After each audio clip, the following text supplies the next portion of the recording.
Welcome to the Use Case Podcast. This is William Tincup and Ryan Leary. We have Lou on, and he's from the Best Practices Institute. He's also got a couple other things going on. We're going to be talking exclusively today about workplacely. Did I say that right, Lou? Yes, workplacely. Okay. You got it. Yes. All right. Well, yeah, I need to check.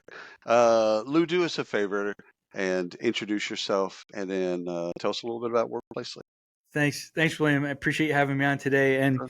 yeah, I've been around for a while in this fun field of leadership development.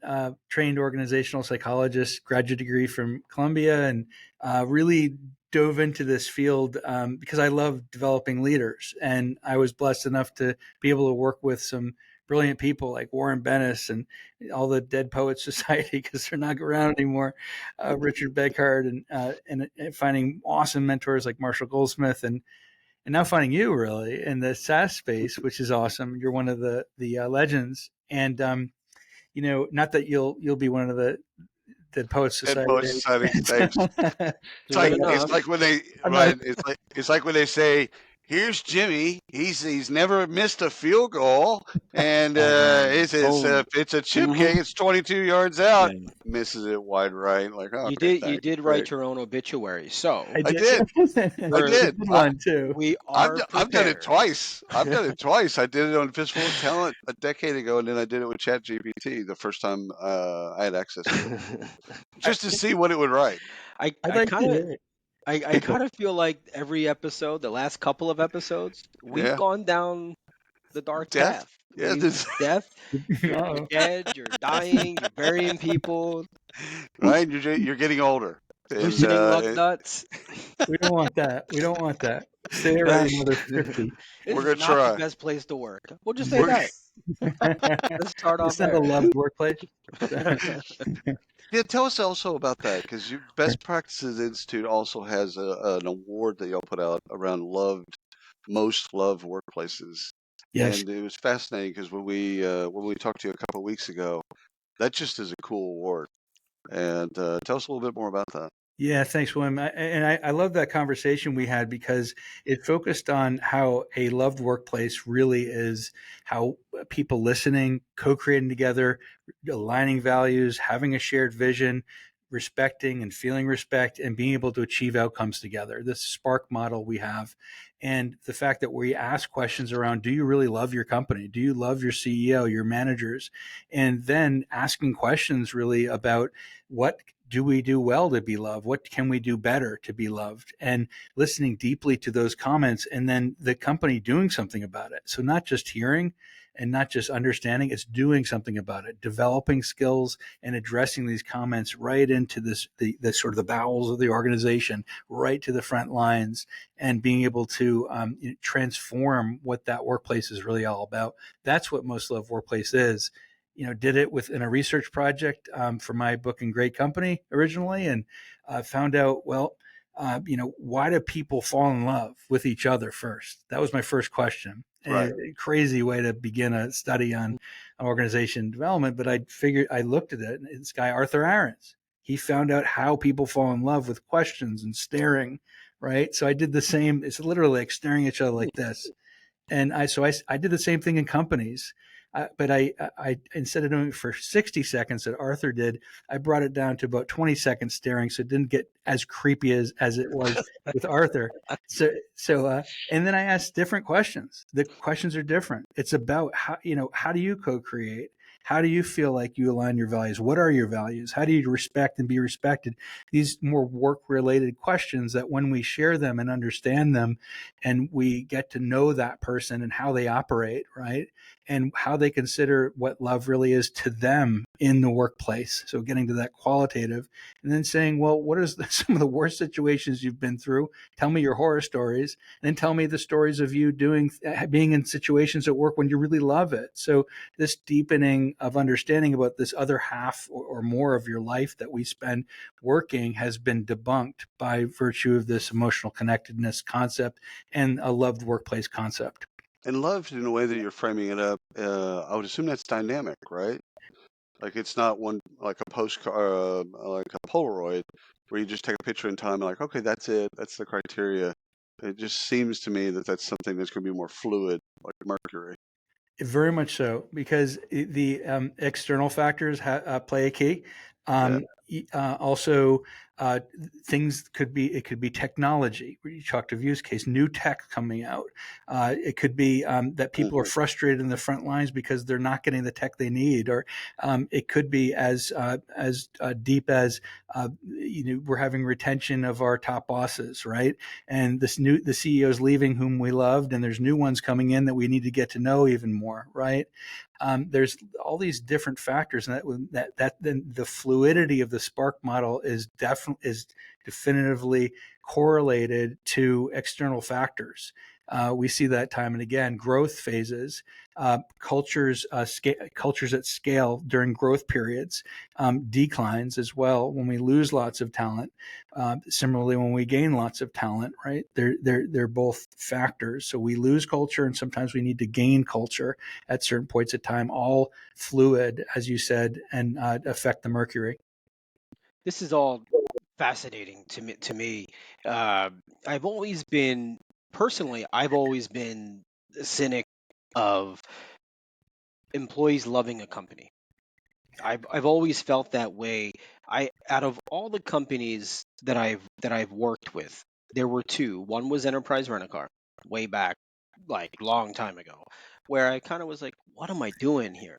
But then afterwards I've appreciated everything I've Right. learned from there.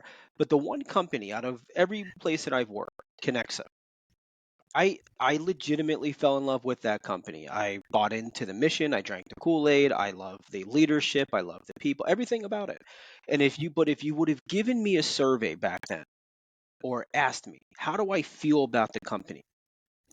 I would Eh. have said yes either way. Like I love them because I would have been afraid that they Right. would have, there would have been some type of negative to come back to me had I have not. So my question to get around that, um, or my question in the long way to get to the question is, how do you discern between those employees that are answering truthfully from the heart Mm, versus just answering because they feel like they need to? Yeah, we just had a case like this where we can't say who it was, where it was a definitive um, pattern of deceit, right. and we identified it because we have data scientists, and they could do a lot of stuff. They can Turns figure out. Smart stuff people. out. They're smart people, way smarter than I'll ever be. And they found patterns, and they said, "Lou, we got one." Yeah. And so we know when they're lying. Yeah. Yeah. Is And that the first one that you were able to or that you've actually ever found? Was it a kind of a shock to you? the first one I was told about certainly came to my attention. We've been doing deeper looking into it. Now, would companies want to know that? I'm not sure. No. If No, if they're Well, it yeah, depends on who you talk to at the company. right. Marketing, when you're dealing with an award, marketing just wants the award. Like, by and large, Right. whatever you have to do to get the award, if you got to put a gun to the employee's head to answer their questions correctly, that's been going on for a long time in the award space. Now, if you talk to the C-suite, they'd probably be like, no, no, that we just want the truth. We want this, that, and the Right. other. But if you're talking to a marketer that just wants to put a sticker on something that says that we won this award, they don't care how. and that's where Generally the speaking. absolutely, William. I mean, sorry to interrupt Mhm. because I'm excited at what you're saying. That's exactly where certification comes in. So, with certification, we guarantee that you get certified, Right. which means you go through Workplacely, you go through the MLW app several times, get correct data. We ensure that we know it's accurate data. You are able to look at the proper sentiment, emotions, themes, and identify the spark areas that benchmark against the averages, as well as the love or sentiment toward those areas.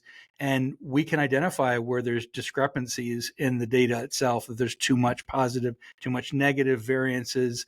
So, and they do it over again until they get certified, right? So that we guarantee it because you keep going until you get honest, and we take being honest very seriously. Well, see, Mm-hmm. okay, so Um, Sentiment to me, if I go to a site and it's all positive, like a sushi restaurant, we'll just use something simple, keep it simple, right? So a sushi restaurant and it's all positive, like there is no negative sentiment. I don't trust it. You had 6,000 customers last year and no one had a bad experience. Nah, I don't trust that at all. I also don't trust equally as much. I don't trust all negative sentiment. So if something, that same sushi restaurant, it's like Hmm. they're just getting hammered. Why are they still in business? No. Come on, I, th- there's something to be in there. To me, it's an 80-20, 70-30. I want to see a preponderance of positive sentiment, but I also want to see some negative sentiment. Like yeah. I On now I I don't on the reviews, I go to the threes and fours. I look at those three and right fours. I do on Amazon. I'm guilty of it. fives. I'm just like, yeah, I just go down. I'll see them, but three and fours is what makes me make my decision to Right. purchase. Now, how does that translate into the world that you have, Lou? Yeah. So the science behind it, it is true. You can find patterns like that, right? Right.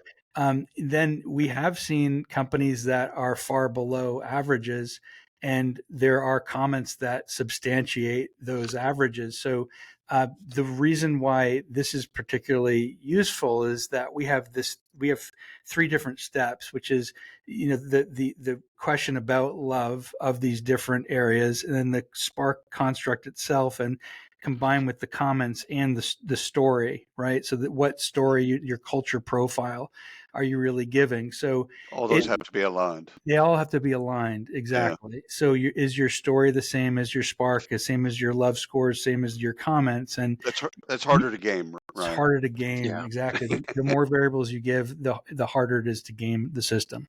right. So I hate software categories in general.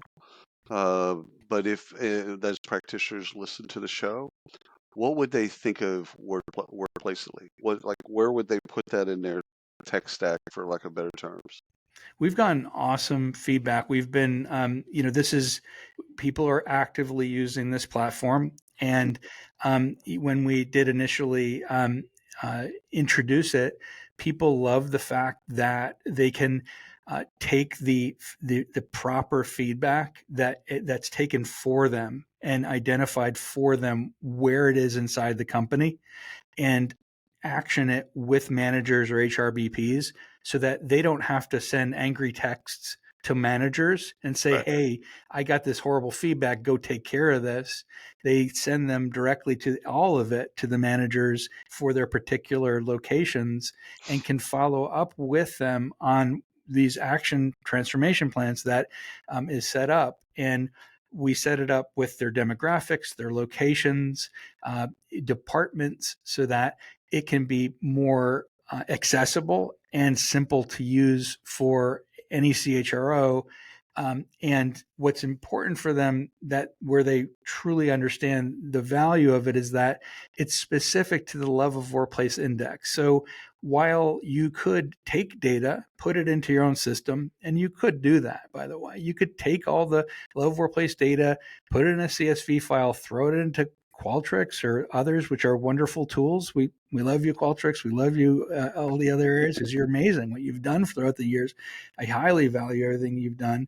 And the key is that, we all are here to play together, right? Because we are the love workplace index, because we are the emotional connectedness. It's a specific tool that we use that it cannot be utilized other places. So if you want to get a qualified or certified in, say, diversity, in career advancement, and for women, for LGBTQ plus, all of the various ERGs, it comes from us, because we're looking specifically at that love component. To what degree is this a love workplace for women, for diversity?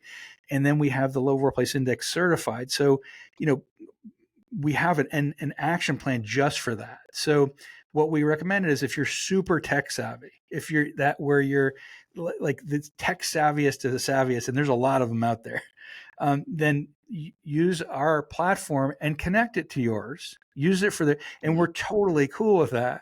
And just realize that we have a construct that you can't recreate. It is it's part of the certification, and what matters is certification. There's enormous value in certification, Yeah. and this process of culture profile, of getting those kinds of insights just from profile, of taking the Love Workplace Index and exploring how that impacts your company, both in love and in comments and in the Spark scores, and taking an action plan from that and pushing it into the organization, is just, it's hard to do. First of all, Sure. you can't Sure. just do it, because our team actually labeled everything based upon the Spark scores. We actually looked at how comments relate to specific Spark components. That took a long time. That wasn't an easy thing, and a lot of money, so, right. I mean, that took a lot of money, and then only got one person funding it right now, right? Or and God love our customers, because it's cash positive, right? Right. God bless you all. Thank you, for believing in us and this Um, team, because we so wouldn't be here without you. so Lou, take us through the use case here. I'm interested. I want to know. I want to know all the information in my company, right? I want to know where Where I'm do I loved, where start? I'm not loved. Yeah, where do I start, and what does that process look like for me? The first part of the process, because I can give a use case on this. I mean, and I'm going to give a use case. I'm not going to say the name of the company. They probably would let me, and I should have it Do it. separately. So it's a $3 billion company, and they were growing, and their awesome CEO, super amazing strategy. The key is growth, and the key is retention during growth. That was really it still is the number one thing. So the first step, I'll get tactical, right? And then we can Sure. go into the whys. So the first step around this is to really take a deep dive into your categories, demographics, locations, and the job categories, right? We need to know who it is that is really uh, our most important frontline, which is what it came to actually when we dug deeper into it, and who are the people who are supporting the front line, and ultimately the biggest end user, which this could happen with a lot of people. It happened to be physicians. Okay, so in this case, it's physicians. We're serving physicians to give them a differentially better experience, and thus patients to give them an even better patient experience. So the staff is completely in service to physicians, right? So we had to find out what's happening in this environment where people are leaving so much, right? So the first step is take the Love Workplace Index. That was the first thing, and do the profile in terms of things that you're currently doing, because you want to take an inventory, right? Everybody thinks they're doing the right thing at first. Right. Everybody, like, oh, we have a leadership development program, we have organization check, great, okay, let's slow down, let's look at what's really happening. So we did the low workplace index. We looked at very carefully where are the pockets in the Spark model that are lower, which ones are higher, and then we looked at the love scores and the comments. So here's what we found. So the key was frontline, collaboration, and respect. Okay, so there's the S and the R. Those are the areas that needed more help. And let me tell you why. There's two reasons. Number one was because of the tech that was happening.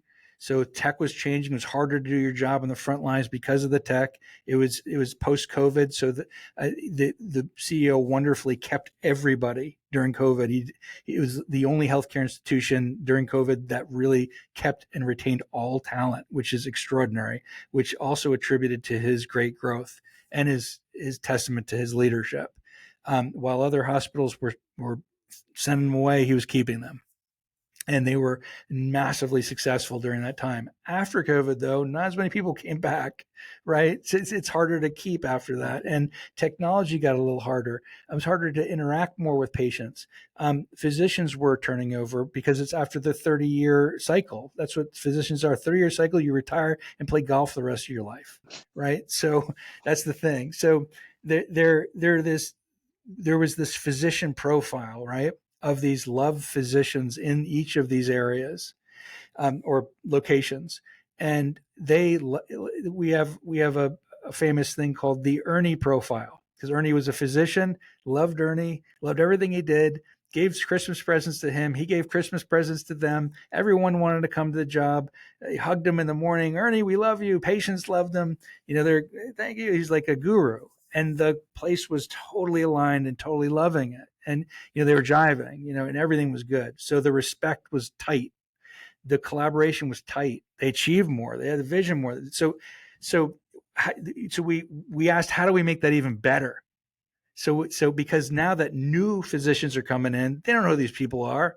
Now nurses are mad, front desk are mad. I don't feel valued, respected. No, actually, we got to value, respect physicians too.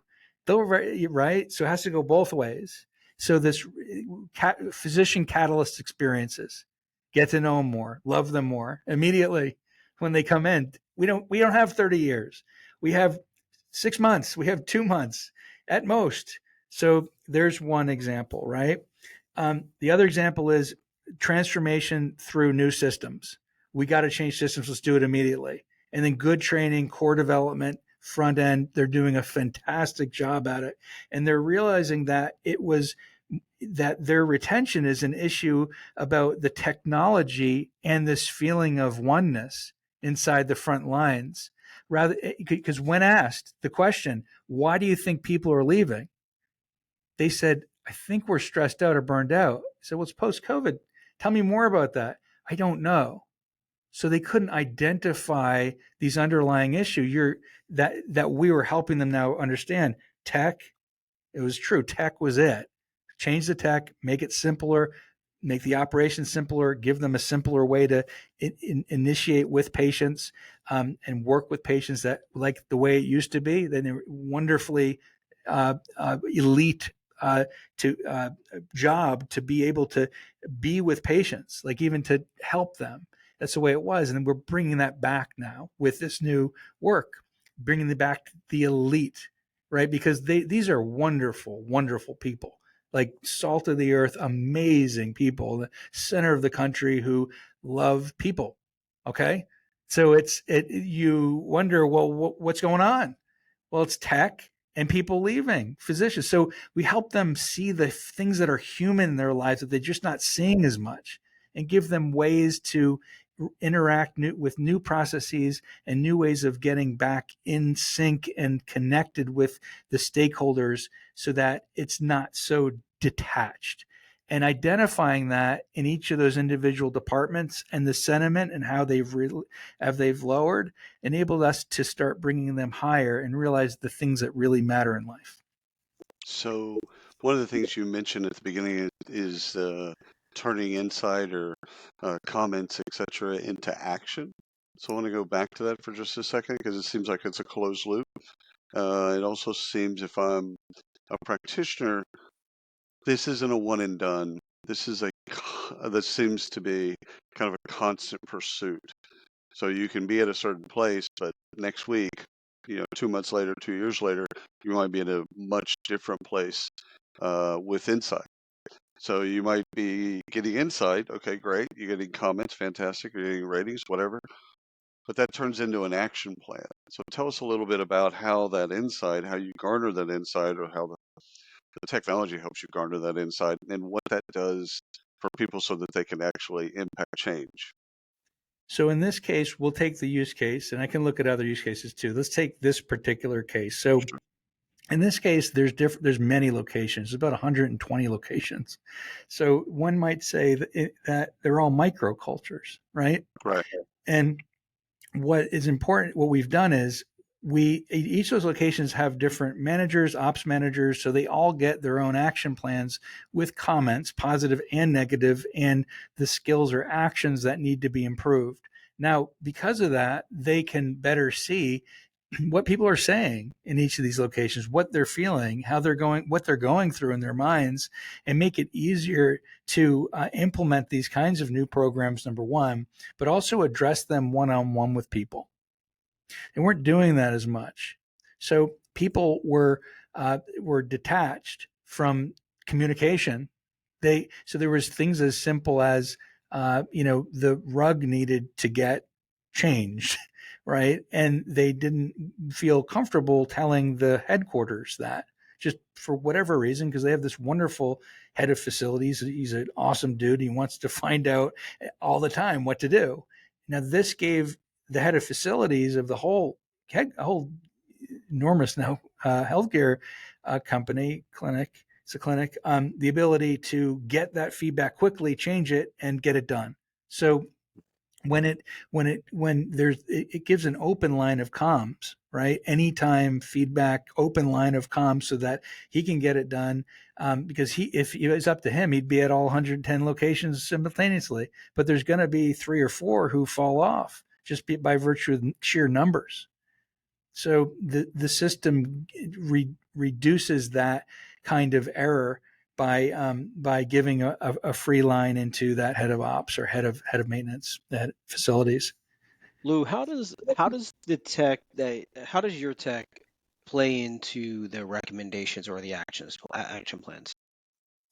So the 2 recommendations that we look at are the Spark model. So that has 220 skills related to each of the Spark areas. So that they can action on. So they're actual actions. So you might be low on, let's say, co-creation, right, or systemic collaboration area, and the action would be actively listen, mirror back, and create with each individual a plan for moving forward and follow up. That would be an action, right? And that's different for a leader, and we differentiate it leader, manager, or staff level. So at a leader level, you'll be open about it, and then you'll press down to the manager to actually do the action, learning, and project management. At staff level, you're doing the co-creation and you're taking part in it.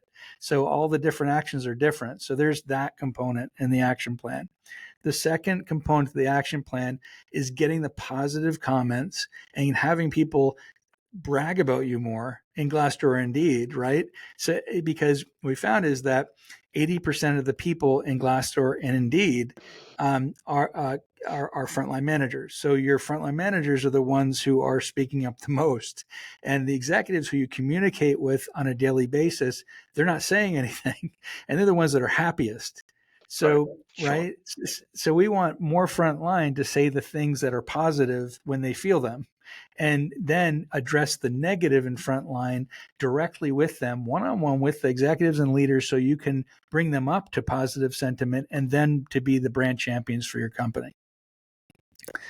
So are you now, or do you think in the future that you'll look at kind of listening tools, so signaling tools and things like that? Because right now, I'm assuming that a lot of this is inside the tech. It's also a lot of surveys. I would assume that you're getting the data somehow from folks.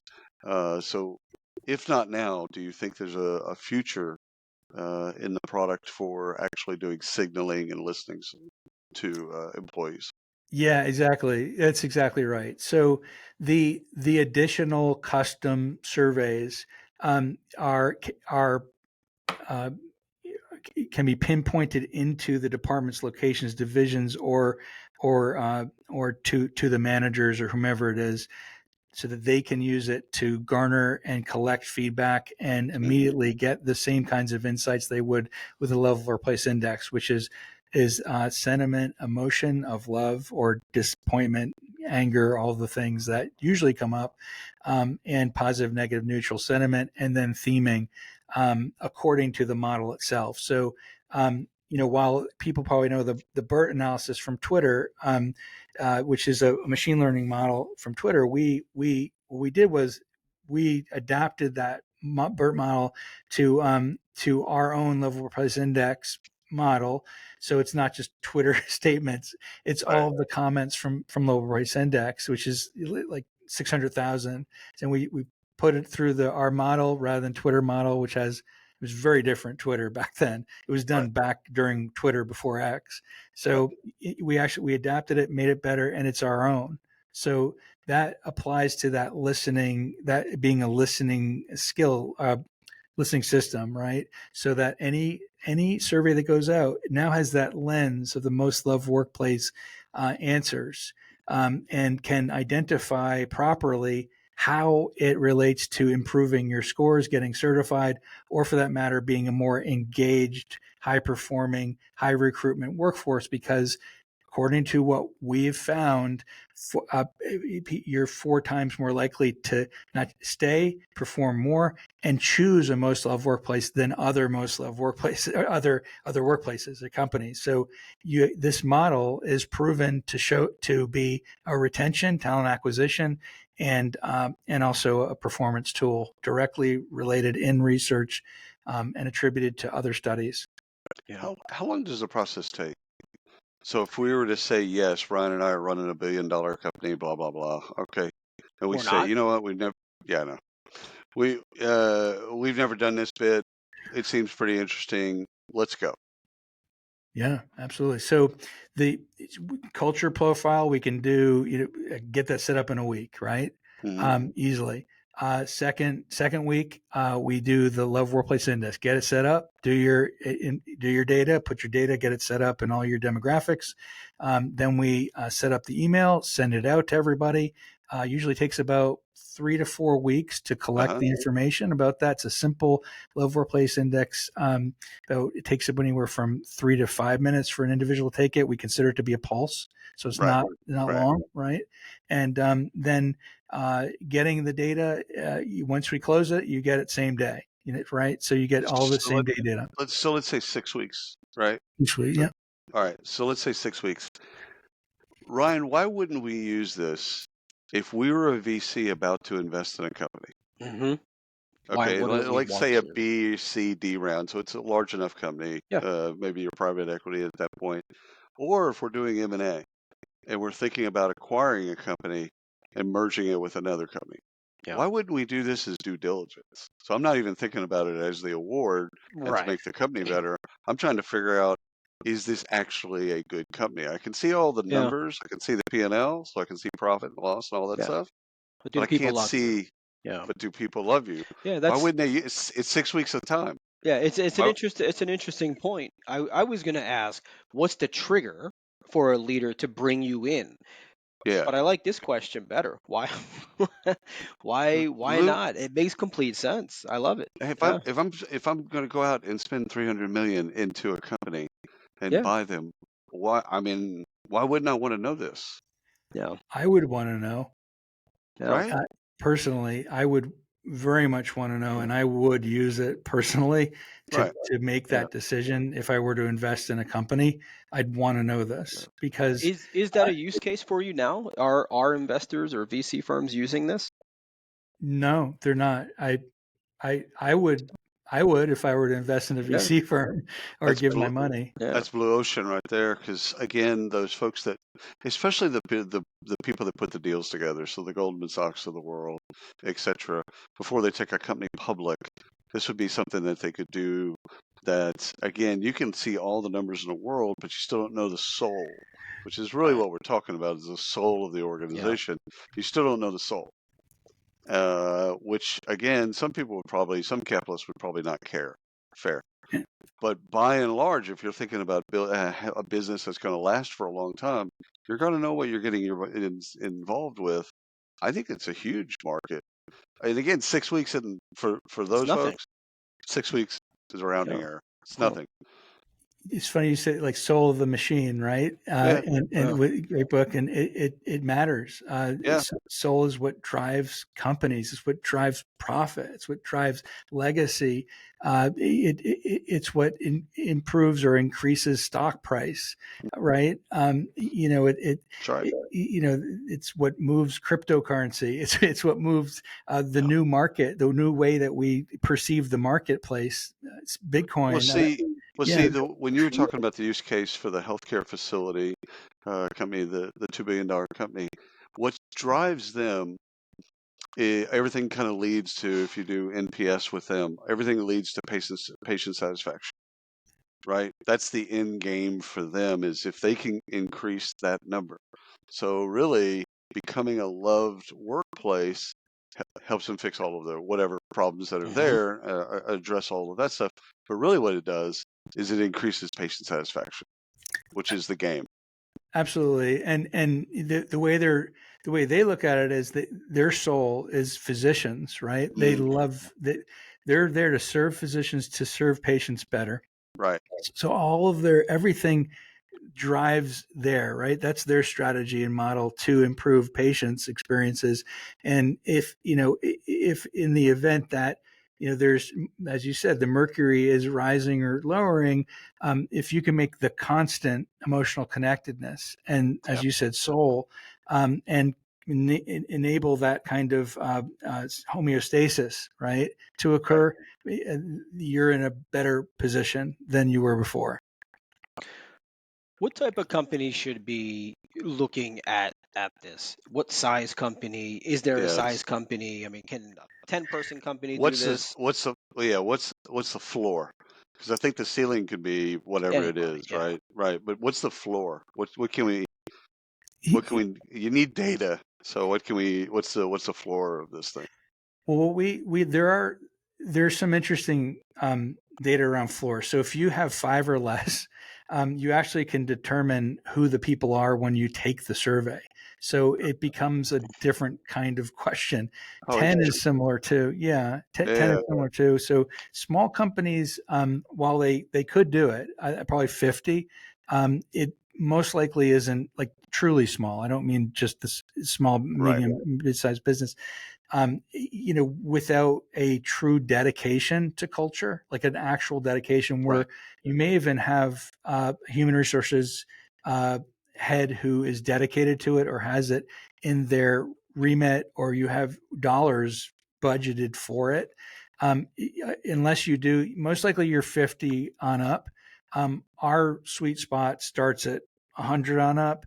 The better ones that stick with us are, around the 400 mark, 500 mark, and growing.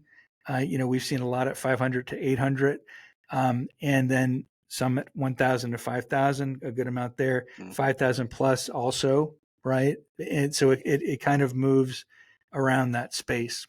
Definitely around the lower ones though, and the 100 less aren't as helpful because we would have to anonymize right, too much, and not just that, our themes that come out, we would be just out of our own responsibility, our own ethical responsibility, we would have to not give a comment. We'd have to theme it even more, right, just right. to protect people's anonymity. And you have a relationship with I think a magazine. Is it Fortune? Newsweek. Newsweek? Yeah, We have four issues in Newsweek. America's Most Loved Workplaces, UK's Most Loved Workplaces, Global Most Loved Workplaces, and the Excellence 1000 Index. And companies, when you get certified, you can get considered for any four of those. and have you seen remote impact love? And or flexibility is probably more the thing that's at least coming to Ryan and I's attention, is people, they don't care so much about pure remote, as More much as just the flexibility. flexibility. So have you seen kind of the intersection of those two things? Absolutely. Our clients who are in information technology, who are in various tech related fields, hybrid is very, very popular. It hits into a lot of the telecom, especially, and Right, fields where you can have that kind of flexibility. And remote obviously is a different game than the hybrid or on right, site, and this helps because you're able to get a finger to the wind despite the disparate locations and the distance between you. And they say, Rumi always said, love the distance between us, right? Learn to love the distance. And great letters from a young poet. And that's what this is about. It's identifying what that distance between us really is in a remote workforce, and what it takes on a skill and comments level to really get to a place of connectedness. right. And that takes work, and it requires a deeper look into these five elements.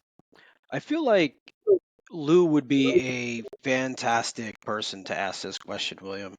Uh-oh. It's not bad. It's a good question. No, no, no, no, continue. Now I lost. No, I'm just kidding. How do you define work? Yeah, that's a big one. Wow. That is a good one. uh, that's another episode. So 100%. yeah, so All right. It's a big one. Now, work it can be different things to different people, right? I tend to today think about work when it comes to well being. That's how I really connect work these days. To how we can create how we can do work, if you will, like actual work. When we think of it like potential energy and physics, actual work that we push, and an opposite or equal reaction becomes of our work, because work is actually a physics term, right? And in order to give that energy, there has to be some sort of release of that energy later, Mm. or re-energizing to get there. So I think work it must be redefined, especially with remote opportunities and even on-site opportunities, where we're not constantly pushing, and constantly looking at, this response marathon, right? Right. That we're doing, and we could take our 40 minutes and find 20 of those Right. minutes, and pull back, deep breathing, coherence, meditation, walk away, let it go, get to a cool place where you're at. So work is really, it's physics. It's really physics. It's pushing. It's how we do. It's how we succeed, how we achieve, and the choice of what we do being related and or unrelated to what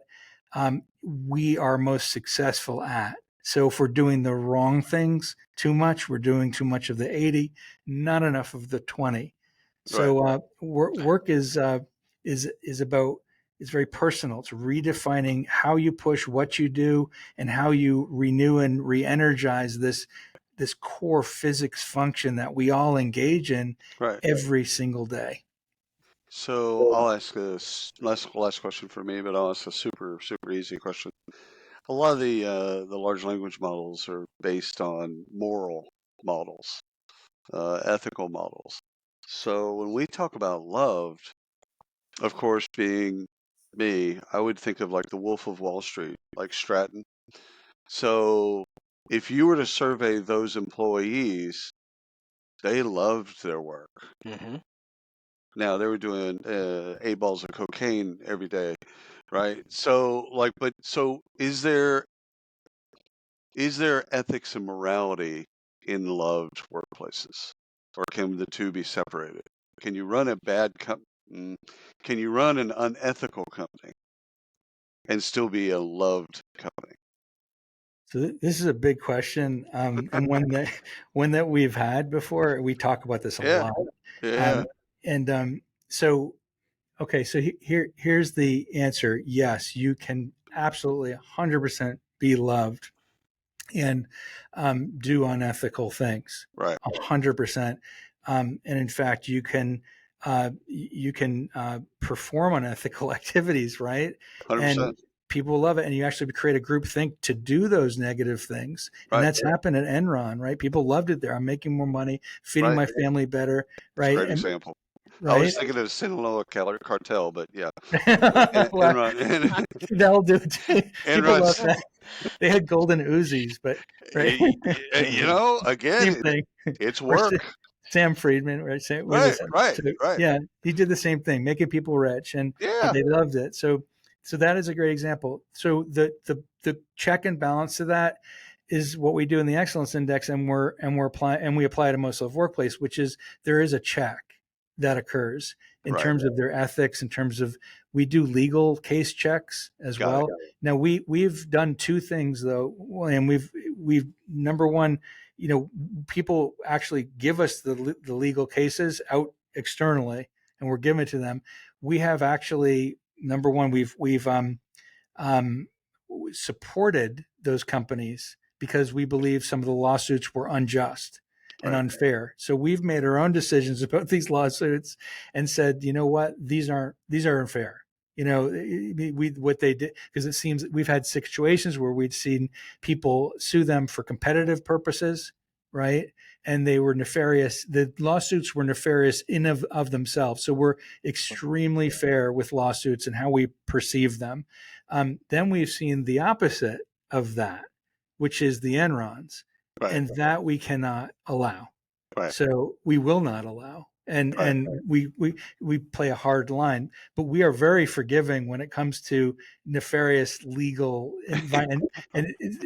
My COO and I, Scott and I talk about these issues all the time. Like Right. this is we talk about all the time, and we spend a good part of the year being lawyers Yeah. for companies, for brands, and supporting the brands that need support, and they need somebody to be an advocate for them. Yeah. Because they've been taken advantage of by people in lawsuits and unfairly and unjustly. And Well, just like anything else, it's a maturity model, and so you catch somebody that already gets it, and so you can that already understands how to make a great place, best place, etc. They understand how to make a really really cool environment and make people feel like they're wanted, needed, and all that other stuff. There's additive to that. To me, there's value in just making them better. Okay, that's I'm going to go out on a limb. That's 20% of the workplaces in America. The other 80 are skewed the other direction in the sense of maybe they don't even know where to start. And so to me, there's tremendous value. If you're running a bad company, you're just, let's just say it's a family business and you're third generation into it and you just gotten into some bad habits, etc., whatever. I think there's tremendous value in going into a poor company and actually giving them this audit and saying, all right, here's where we are. we knew it'd suck. Okay, here's all the data. Here's what we do. Now let's suck less. Yeah, right on. Yeah, absolutely. And that's what we encourage that. And we want Sucking people. less. Yeah, we encourage sucking less. That's our tagline. We encourage sucking less at loving workplace. And I encourage people to be honest when they come to us, because not enough people are honest. They come to us saying, "Oh, we're great." I said, "You know what? Chill out. It's okay. You don't have to be great. I'm not going to go tell the culture police on you."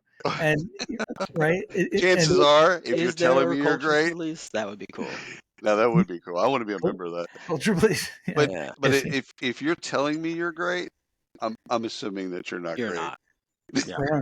Yeah, Yeah. you're not, and loved. Like, oh, I'm really loved. People love Right. me, and Oh, it's not I would necessary. never something I would never ever say. So I'm totally comfortable with that. Lou, thank you so much for coming on Yes. the show. This has been so enjoyable. Just get to know you a little bit more and talk a little bit about all the things that you're doing. Thank you so much. Thank you, William. I Appreciate it. appreciate you so much as well. Vice You and versa. Ryan, what you've done for me and help bring awareness about Most Loved Workplace and Workplacely, and care deeply about our mission, which 100%. means the world to me. Yes. Thank you.